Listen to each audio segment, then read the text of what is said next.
Hey everyone, welcome back to my channel where we bring you the most delicious and easy to follow recipes. Today we are making Dhaba-Style Channa Daal. Before starting the recipe, if you are new to our channel, please click on subscribe button for more delicious recipes. Let's get started.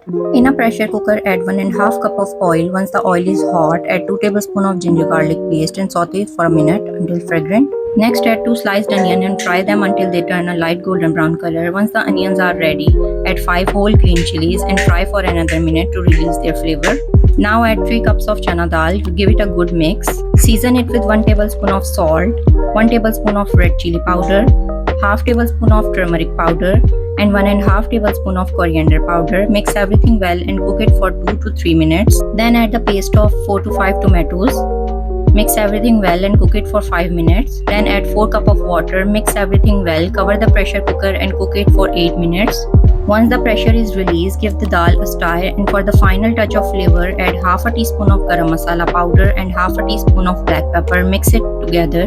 Lastly, sprinkle in 2 tablespoons of fresh coriander leaf. Cover the pot and let it simmer for another 2 minutes. And there you have it, delicious bowl of Dhaba-Style Channa Daal. Serve it with naan and roti. Hope you like this recipe. Thank you for watching. Happy cooking.